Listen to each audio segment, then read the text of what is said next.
The forest was quiet, save for the soft rustling of leaves and the occasional chirping of birds. It was an ancient place, untouched by human hands, where trees stretched high into the sky like pillars holding up the heavens. This was the edge of Dragonland, a realm shrouded in mystery and guarded fiercely by its most majestic inhabitants: dragons. On this particular morning, something unusual disturbed the stillness. A faint cry echoed through the woods, weak but insistent.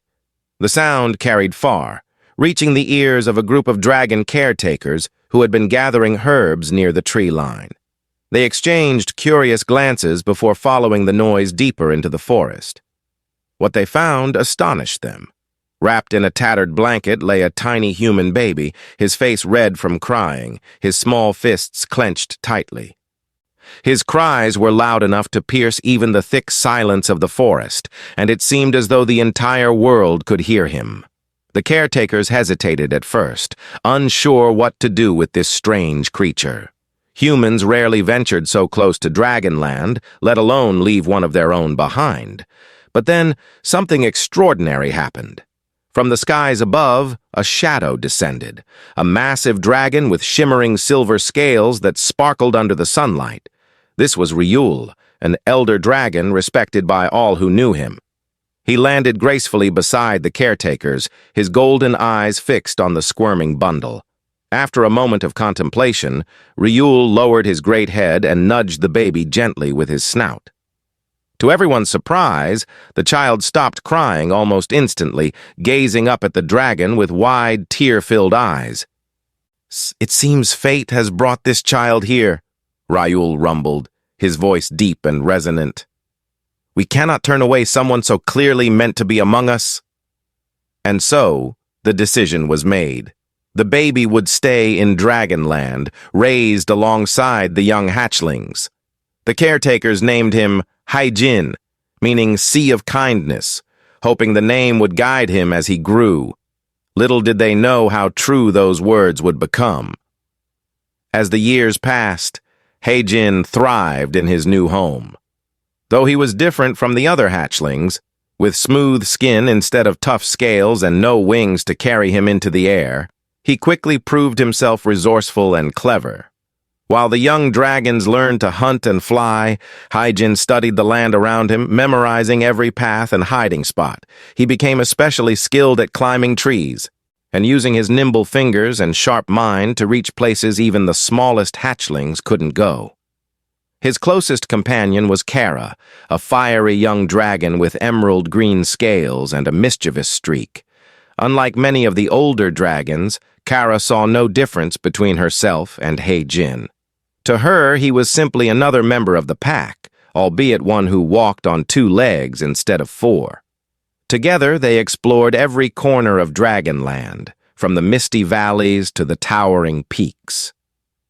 Kara often teased Haijin about his lack of wings, but she always made sure to slow down when they traveled long distances, allowing him to keep up. Despite his differences, Haijin worked hard to earn the respect of the dragons. He listened intently whenever Ryul spoke, absorbing the elder dragon's wisdom like a sponge. Over time, he began to understand the subtle nuances of dragon communication, the way a flick of the tail could convey irritation or a low growl might signal amusement. He even started mimicking these gestures himself, much to the delight of the younger dragons. Life wasn't without its challenges, however. As Haijin grew older, whispers spread among some of the dragons about whether a human truly belonged in their midst. Some argued that humans were unpredictable and dangerous, citing stories of past conflicts between their kind. Others pointed out that Haijin had never shown any signs of aggression and had proven himself loyal time and again. One day, during a gathering of the Dragon Council, the topic came up once more.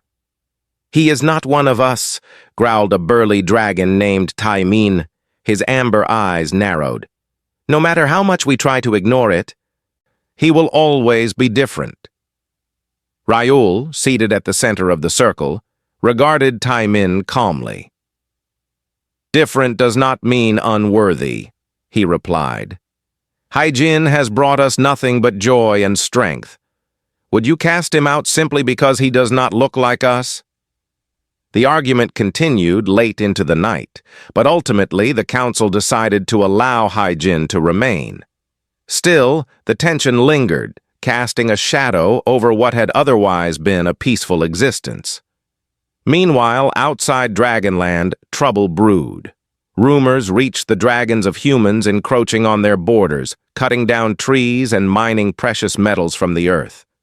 Some feared that these intruders would eventually stumble upon Dragonland itself, bringing chaos in their wake. Hai-Jin overheard fragments of these conversations, his heart heavy with unease. And though he loved his dragon family deeply, he couldn't help but wonder about the people beyond the mountains, the ones who shared his bloodline. For now, though, there was little he could do except continue living as he always had. Each day brought new adventures, new lessons, and new bonds forged with those around him.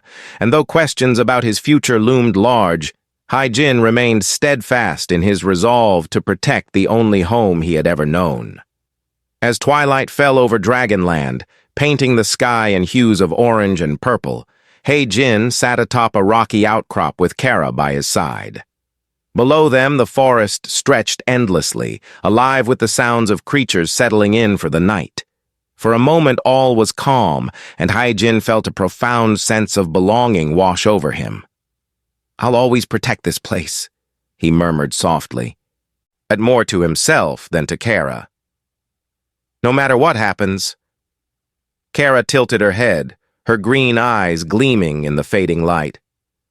"Of course you will," she said, her tone teasing yet affectionate. "You're part of us now, Hai-Jin, always."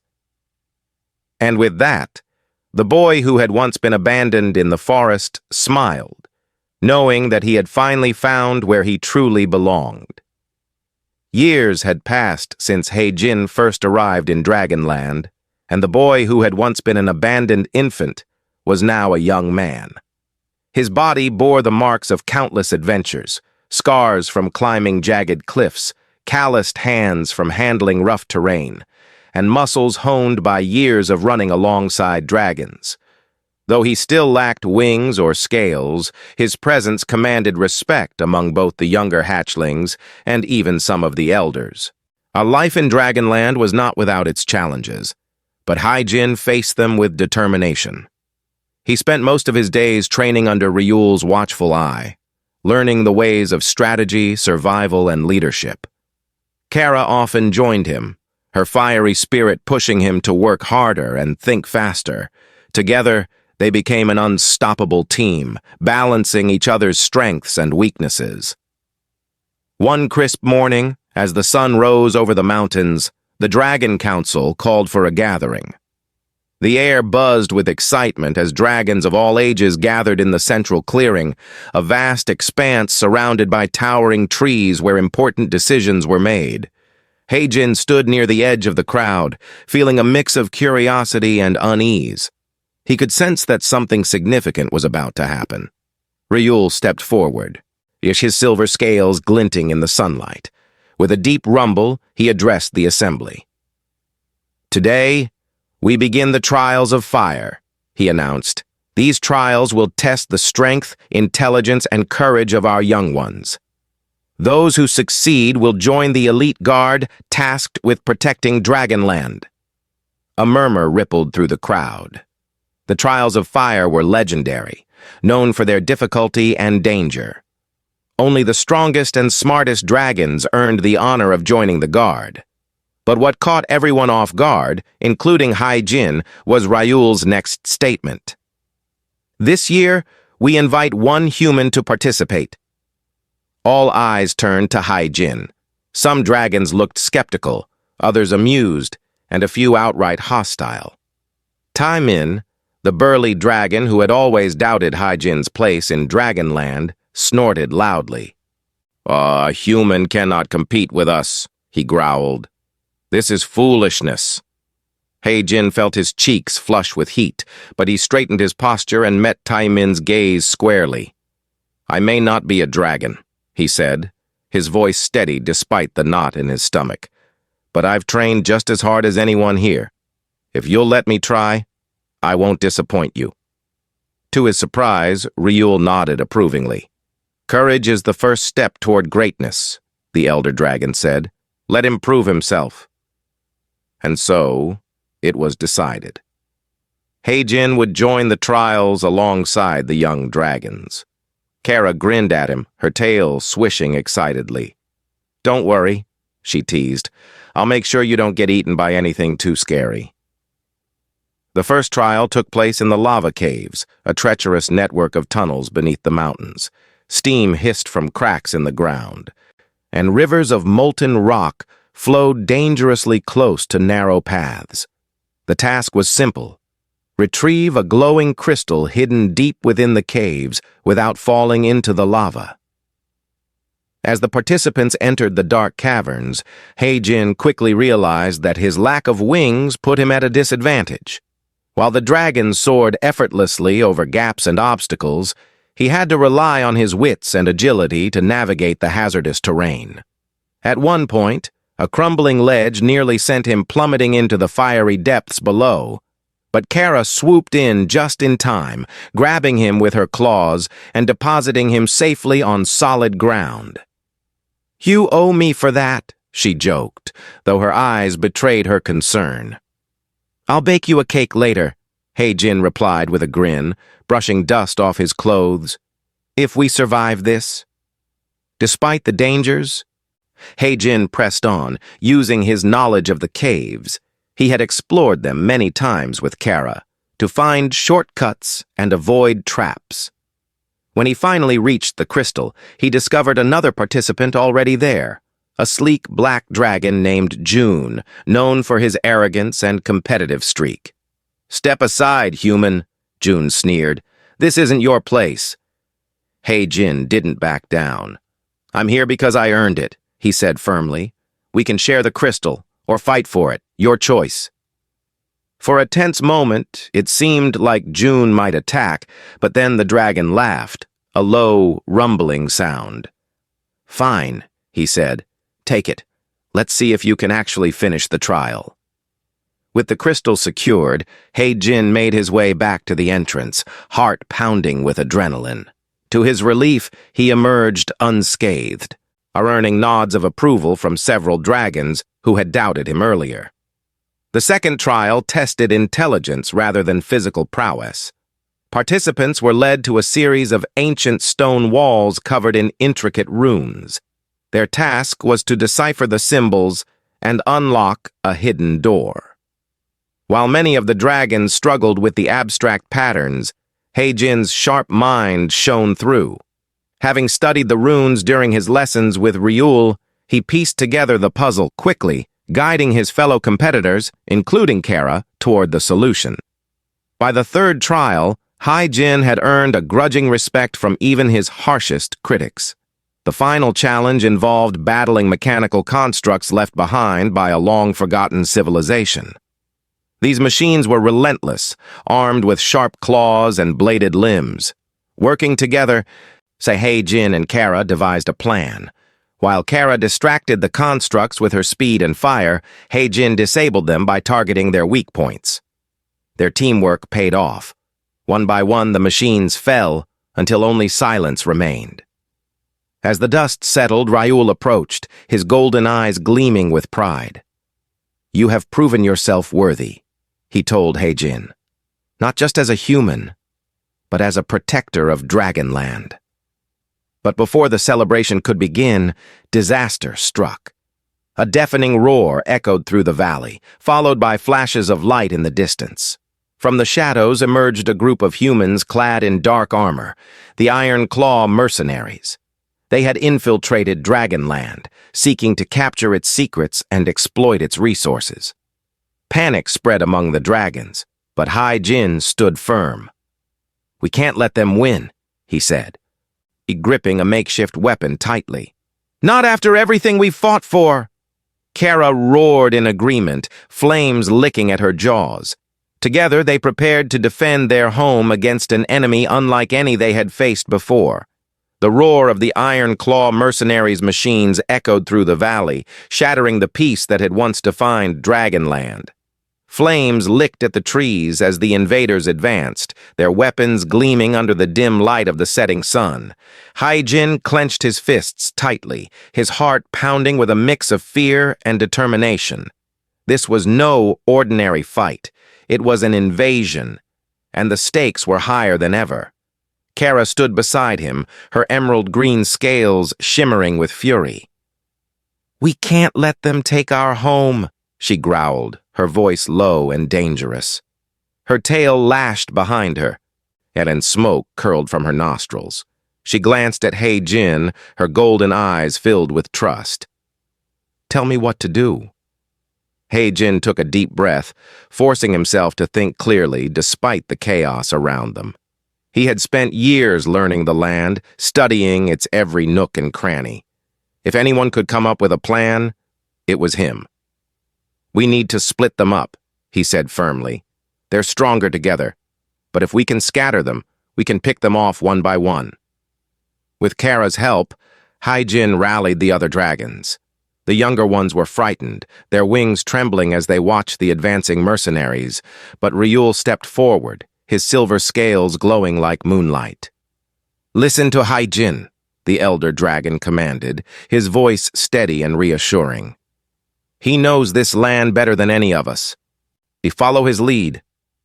The battle began in earnest. Kara charged ahead, her fiery breath engulfing several mercenaries in flames.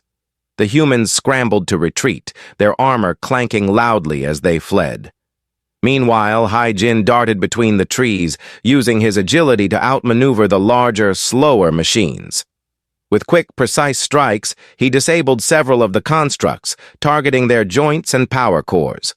Despite their initial success, the mercenaries were relentless. Reinforcements poured into the valley, armed with weapons far more advanced than anything Hai-Jin had seen before. One of the machines, a towering behemoth with razor-sharp claws, lunged toward him, forcing him to dive out of the way just in time. His heart raced as he scrambled to his feet, searching for a weakness in the machine's design. "Hai-Jin!" Kara shouted. Swooping down to grab him with her claws. She lifted him into the air, depositing him safely on a nearby ridge. "You're no use to us dead," she scolded, though her tone was soft with concern.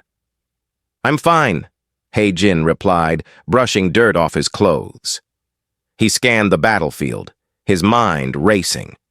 They couldn't keep fighting like this. They needed a new strategy. Then an idea struck him. "Kara, get everyone to fall back to the cliffs," he instructed. "Lead them to the narrow paths. The mercenaries won't be able to follow us there." Kara nodded and roared loudly, signaling the retreat. The dragons obeyed, flying swiftly toward the cliffs while Hai-Jin covered their escape. As the mercenaries pursued, they found themselves trapped in the narrow pathways, unable to maneuver their bulky machines. And Hai-Jin and the dragons took advantage of the situation, launching coordinated attacks from above and below. Though they managed to repel the invaders, the victory came at a cost. Several dragons lay injured, their wounds severe. Hai-Jin knelt beside one of the younger hatchlings, a small blue dragon named Mina, who whimpered softly in pain. "It's okay," he murmured, stroking her neck gently. "You're safe now." As the dust settled, Ryul approached, his expression grave. "This is only the beginning," he said. "The Iron Claw will return, and next time they may bring even greater forces." Hai-Jin nodded grimly. He knew Ryul was right. The mercenaries' presence in Dragonland was no accident. They had come with purpose, and they wouldn't give up easily. But why? What did they want? Determined to find answers, Hai-Jin ventured beyond Dragonland for the first time. Kara insisted on accompanying him, unwilling to let him face the unknown alone. Together, they traveled to a bustling human city ruled by corrupt officials and shadowy figures. The streets were crowded with people, their faces hardened by years of struggle. Smoke billowed from factories, and the air carried the acrid scent of burning coal. It didn't take long for Hai-Jin and Kara to attract attention. Humans stared in awe and fear as the massive dragon walked calmly beside the young man, her tail swishing lazily. Whispers spread quickly, drawing the notice of a group of soldiers. Before they could act, however, a voice called out, "Wait! Don't hurt them!" A woman stepped forward, her hands raised in a gesture of peace. She was tall and slender, with sharp features and piercing brown eyes. Her name was Yun-Su, and she introduced herself as a rebel leader opposed to the Iron Claw. "I've heard stories about you," she said, addressing Hai-Jin. "The human raised by dragons. You're here because of the attack, aren't you?" Hai-Jin nodded. "We need to know why the Iron Claw invaded Dragonland. What do they want?" Yun-Su hesitated, glancing around cautiously before leading them to a hidden underground hideout. Inside, rebels worked tirelessly, repairing weapons and planning their next move. Yun-Su explained that the Iron Claw was a powerful organization bent on exploiting Dragonland's resources. They believe the dragons possess ancient technology that could give them control over the entire region, she said. "But there's something else, something they haven't told anyone." "What is it?" Hai-Jin asked, his voice tense. Yun-Su sighed heavily. "They're after you." The words hit Hai-Jin like a punch to the gut. "Me?" he repeated, stunned. "Why?" "It's not just you," Yun-Su clarified. "It's your connection to the dragons. They see it as a threat, a bond they can't break or replicate. If they capture you, they'll use you to force the dragons into submission." Hai-Jin felt a chill run down his spine. He had always known he was different, but he never imagined his existence could spark such conflict. Kara growled softly beside him, her protective instincts flaring. "They won't touch you," she vowed, her voice low and fierce. For days, Hai-Jin stayed with the rebels, learning everything he could about the Iron Claw. And Yun-Su taught him how to use human weapons and tactics, skills that might prove invaluable in the battles to come. In return, Hai-Jin shared stories of Dragonland, painting a vivid picture of the world he called home. Slowly, a fragile alliance began to form between the rebels and the dragons. But tensions simmered beneath the surface. Some of the rebels distrusted Hai-Jin, questioning his loyalty to humanity. Others saw him as a symbol of hope, a bridge between two worlds that had long been at odds.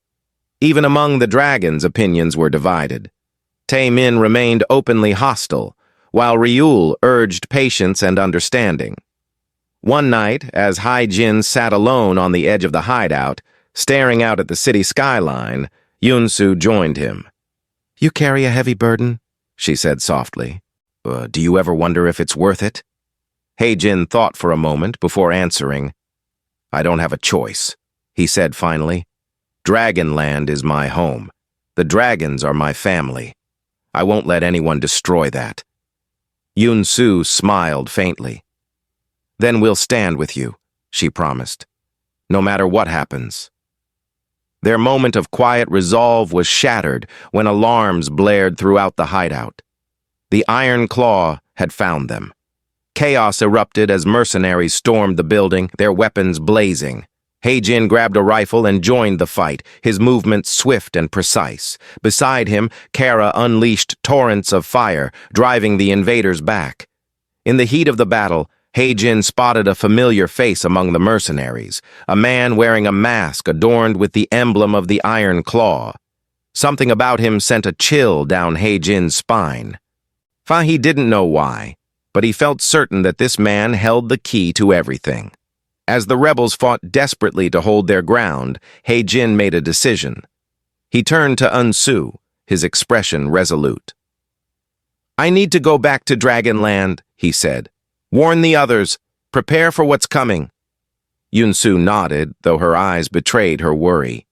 "Be careful," she said. "And remember, you're not alone." With Kara by his side, Jin fled the city, his mind racing with questions and fears. The road ahead would be fraught with danger, but he knew one thing for certain. He would protect Dragonland, no matter the cost. Jin and Kara raced back to Dragonland, their hearts heavy with the weight of what they had learned. The journey was long and exhausting, but neither of them slowed down.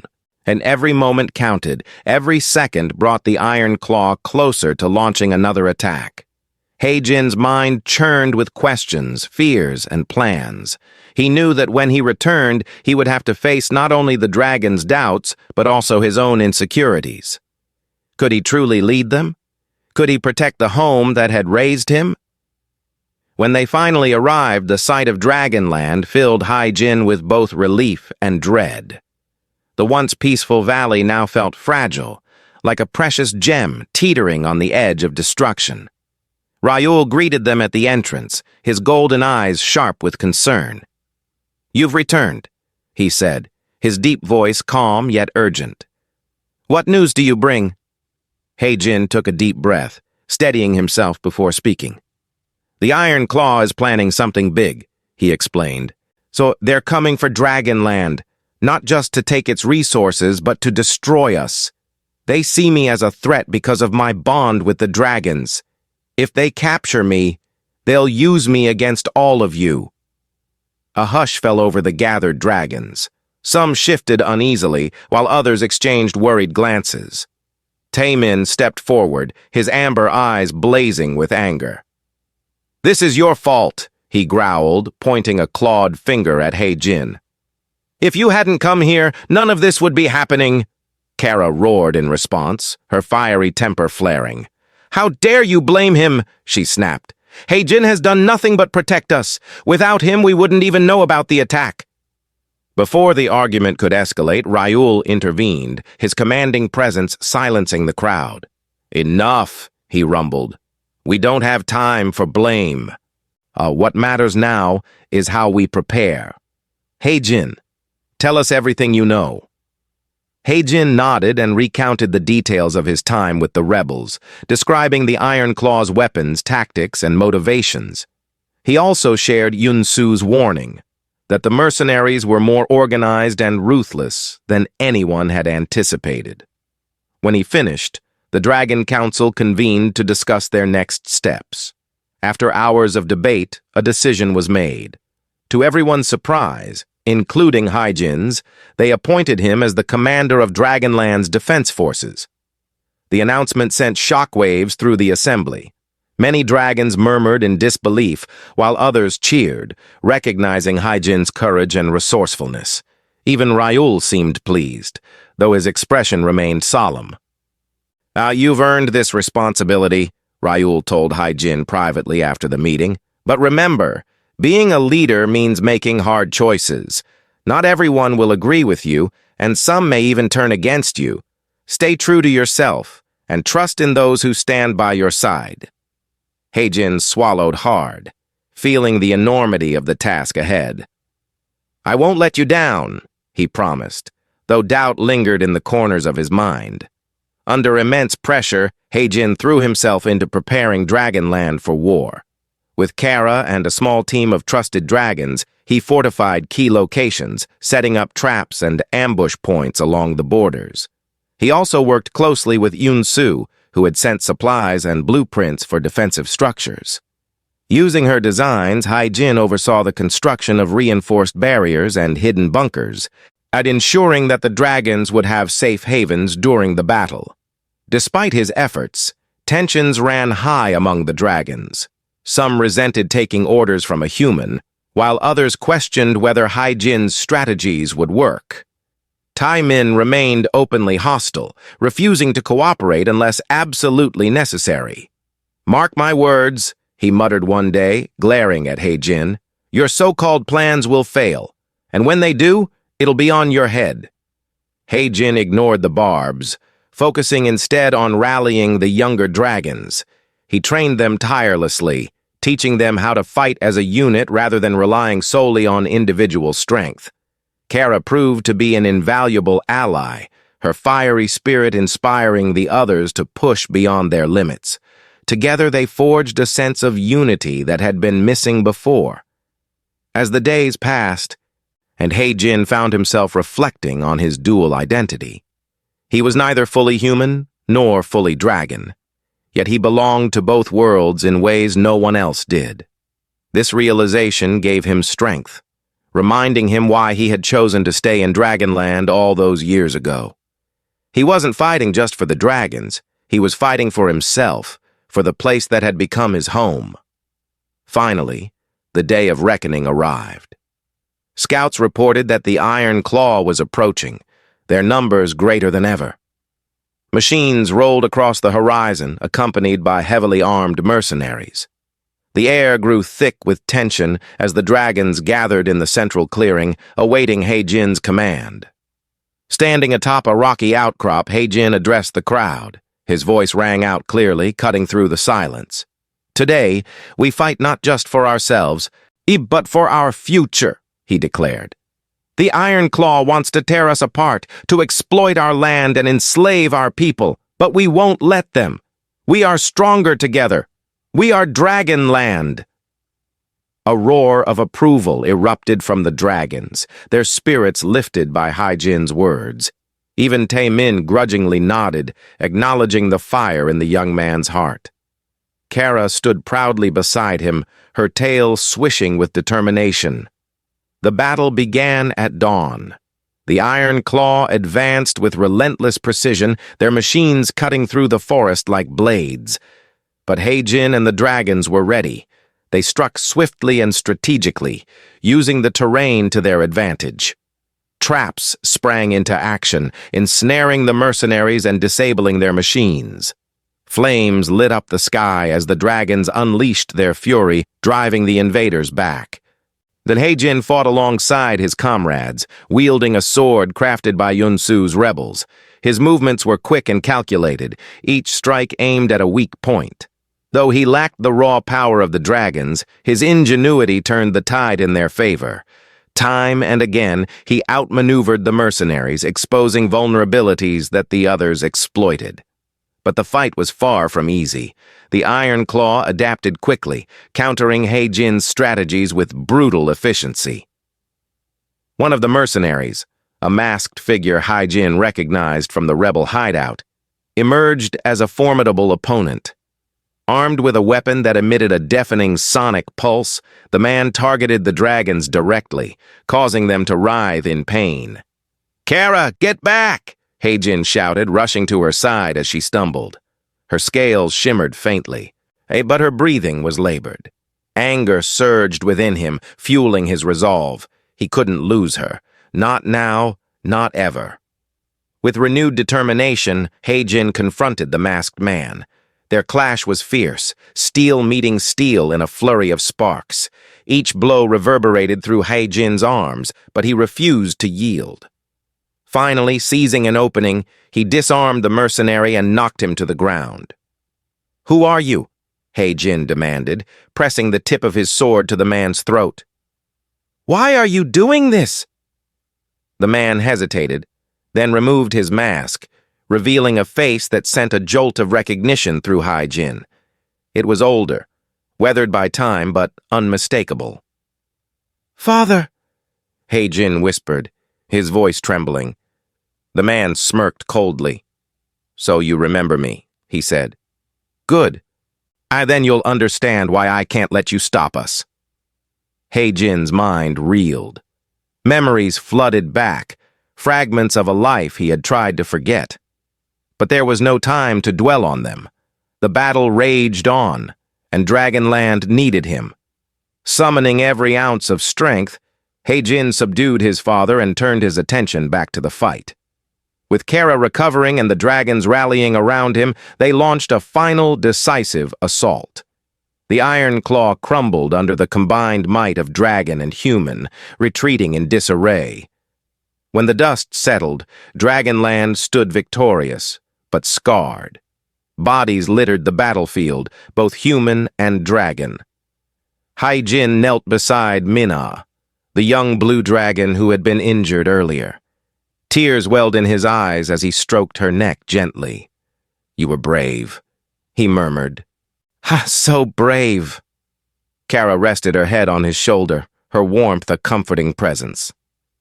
"We did it," she said softly. "Together."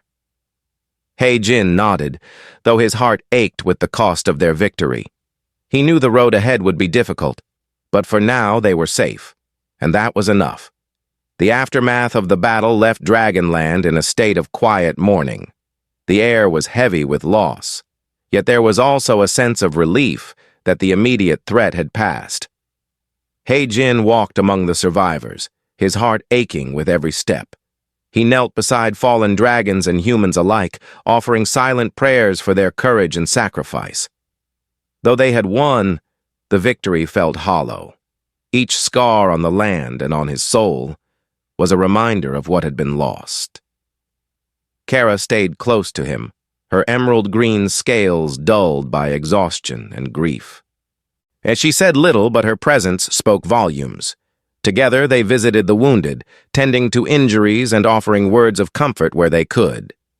He-Jin's hands were calloused from wielding weapons, but now they worked gently, wrapping bandages and soothing burns. His bond with the dragons deepened during these moments. Even those who had once doubted him looked at him with newfound respect.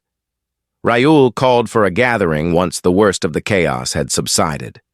The elder dragon stood tall despite his own weariness, his silver scales catching the light of the setting sun. "We have endured," he began, his voice steady but tinged with sorrow.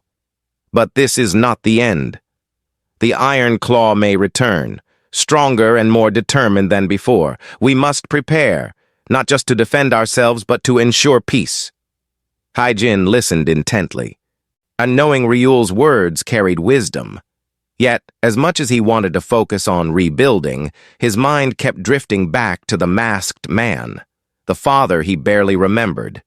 The revelation still stung, a wound that refused to heal. Why had his father abandoned him? Why had he joined the Iron Claw? These questions haunted He-Jin, but he pushed them aside. There was no time for personal pain when so many others depended on him. In the days that followed, He-Jin proposed something unprecedented, a treaty between Dragonland and the human settlements. It was a bold idea, one that sparked heated debate among the dragons.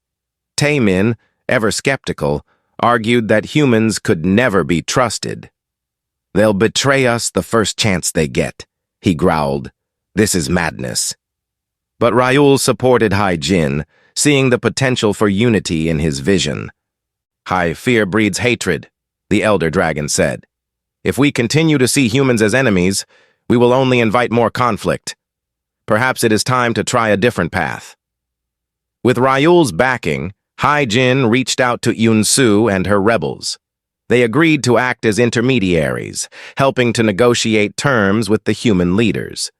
The process was slow and fraught with tension, but He-Jin remained patient.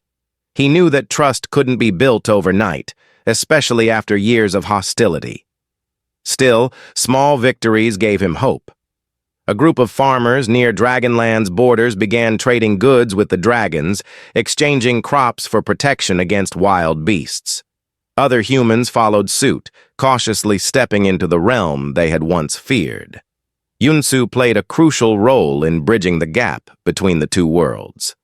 Her knowledge of human politics and her unwavering belief in He-Jin's vision made her an invaluable ally. Over time, she became a frequent visitor to Dragonland, earning the respect of both humans and dragons. She often teased He-Jin about his leadership style, calling him commander with a playful smirk.